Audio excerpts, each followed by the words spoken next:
Hey man, we got SpongeBob conspiracy number 5, the Neptune theory. You know what I'm saying? If you guys want more videos like this, make sure to hit the like button, subscribe, comment if you want more videos like this. And that's all right into the video. So, the continuity with King Neptune is a bit of a mess. There are 2 different King Neptunes. There's a King Poseidon. There's 3 different royal palaces. 2 of them are called the City of Atlantis, but there's also a 3rd unrelated City of Atlantis. It's confusing to say the least. But there is actually a way to explain how all of this is intentional and connects together. This is a story of power, deception, and betrayal. This is the Neptune theory. My favorite King Neptune is the one that's bald. That was probably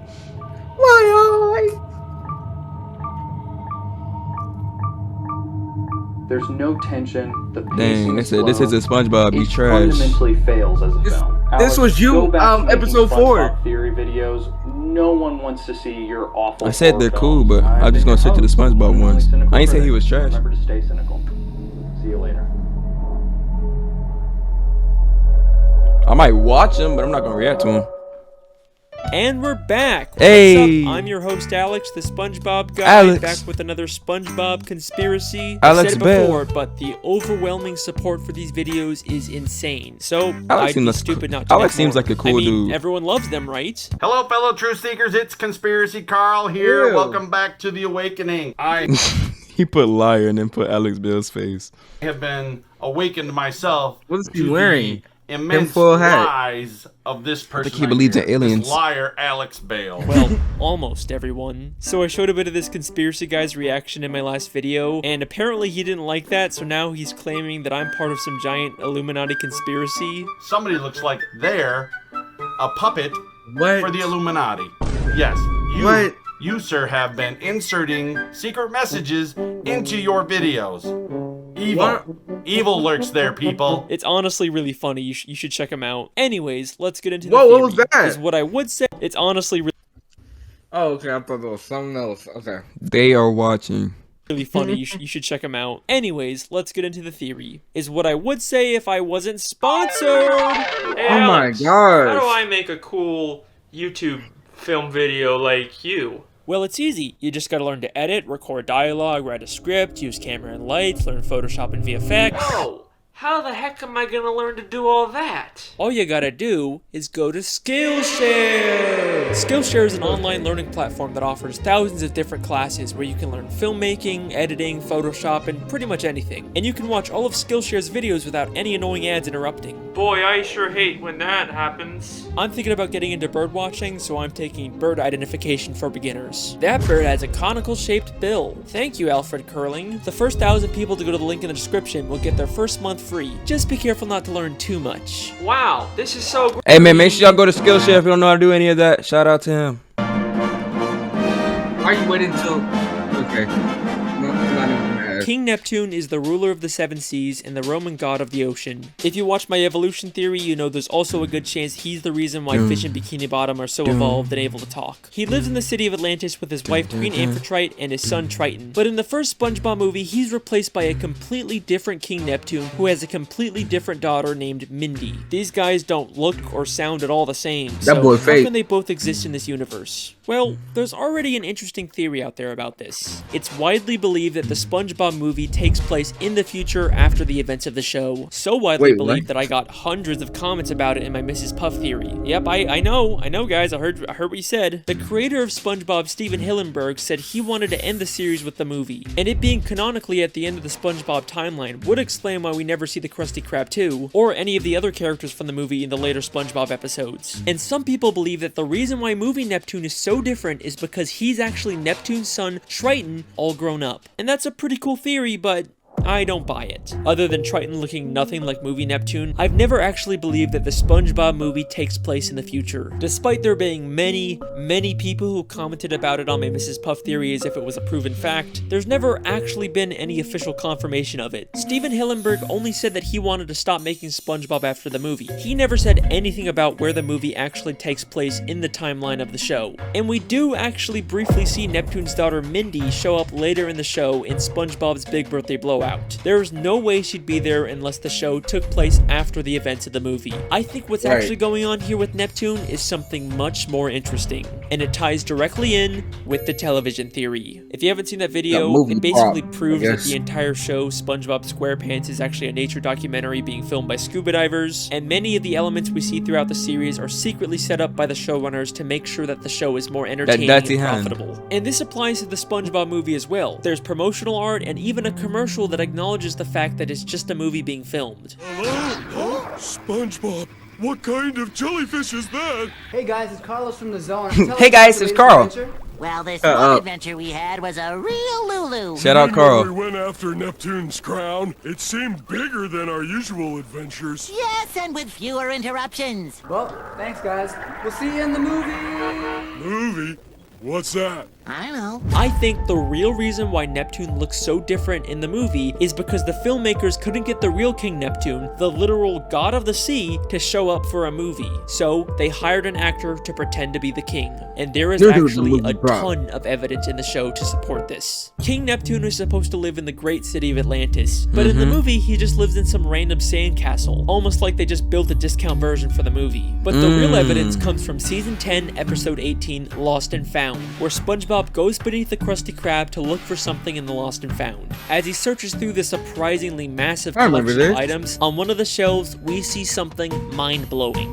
The crown worn by King Neptune in the SpongeBob movie. The entire plot of the movie hinges on the fact that Neptune thinks Mr. Krabs stole his crown. Why would Mr. Krabs have this now? Because this isn't just the Krusty Krabs Lost and Found. It's also where they store the props used by the SpongeBob SquarePants filmmakers to create the SpongeBob movie. If you remember from my television theory, Mr. Krabs is secretly working for the showrunners to spy on all the main characters. And his secret surveillance room was hidden beneath the Krusty Krab, just like this Lost and Found. So it makes perfect sense for the showrunners to hide their props down here. And if you still don't believe me, we also see SpongeBob's guitar, the Goofy Goober peanut hats, all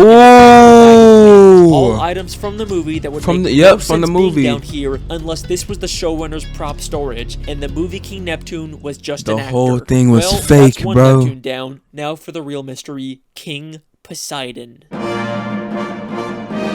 I ain't see this movie.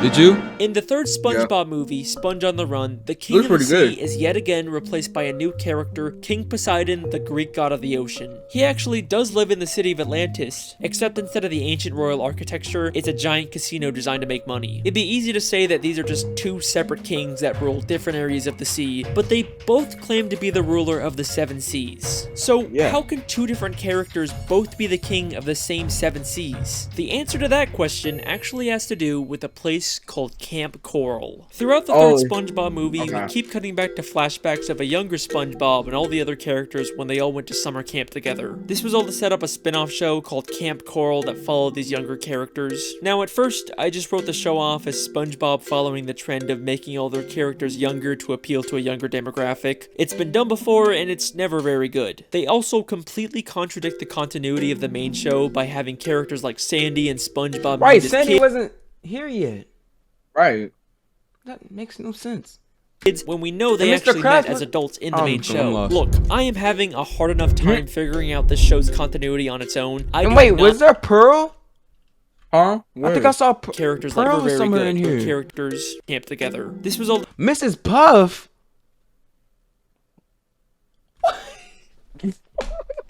Nothing about that, man. Gary set up a spin-off show called Camp Coral that followed these younger characters. Well, this makes no sense. I just wrote the show off as Actually, SpongeBob no. following the trend of making all their characters younger to but appeal to a younger demographic. It's been done before, Patrick and it's and Gary never very good. They also and Squidward completely makes sense contradict the with nobody continuity of else. the main show by having characters like Sandy and SpongeBob meet as kids when we know they actually met as adults in the main show. Look, I am having a hard enough time figuring out the show's that TV show continuity never on its came own. out. I Everybody do would have been not need confused. another show No, full it of did. contradictions to make it even did. harder. But the creators actually did something very clever to watched make a the couple of continuity episodes. work. The 7th episode of Camp Coral ends with one of the biggest plot twists I've ever seen from the show. So in this episode, SpongeBob actually discovers the Krabby Patty secret formula way before it was supposed to be created by Mr. Krabs. But at the end of the episode, it gets accidentally destroyed by Sandy, and then we get this mind-blowing scene. Mrs. little cheeks calling big cheeks. Come in, big cheeks. Over. Affirmative, little cheeks. This is big cheeks receiving you. So she did meet him as a kid. Cause she had information from her future self. SpongeBob, the SpongeBob creator said, we gotta make it make sense. You from the future.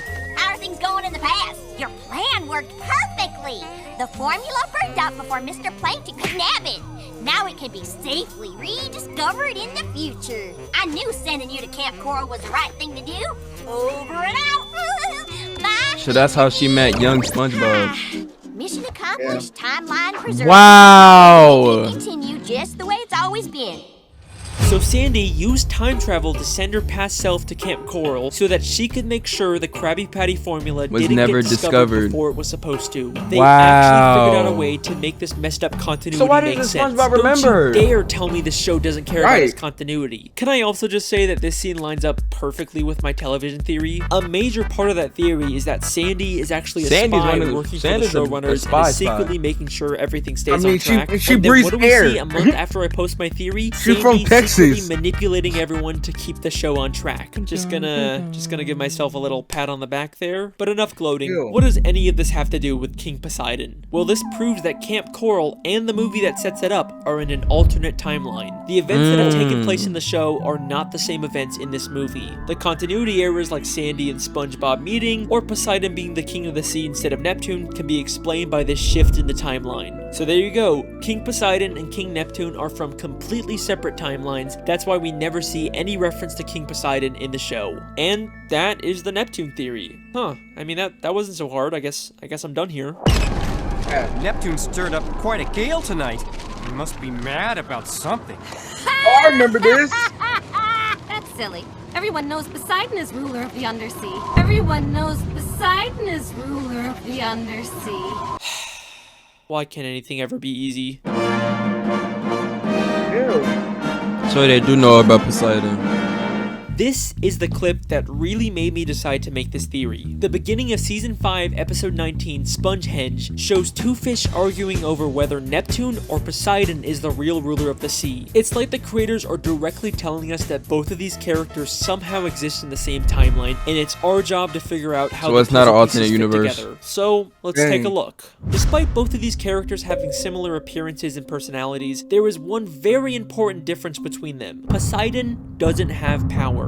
We've seen many times that King Neptune has magical abilities that he can use at any time, even without his trident. But in the entire third SpongeBob movie, we never see Poseidon use any powers or magical abilities, except for lighting up his trident, but all he has to do for that is just flip a switch. And we know from the episode Trident Trouble that you don't even need to be a god to use the trident. And at the end of the third movie, we find out Poseidon is actually in terrible shape. Yeah. If you remember at the end of the episode Neptune's Spatula, Neptune briefly turned SpongeBob into a god, and we can see that having god powers gives you a perfect body. So why is Poseidon in such terrible shape? Because he doesn't actually have powers, only Neptune does. Even Neptune's wife, Queen Amphitrite, has to use technology to zap someone, unlike Neptune, who only has to use his finger in the exact same episode. He is clearly the only one with powers, but why?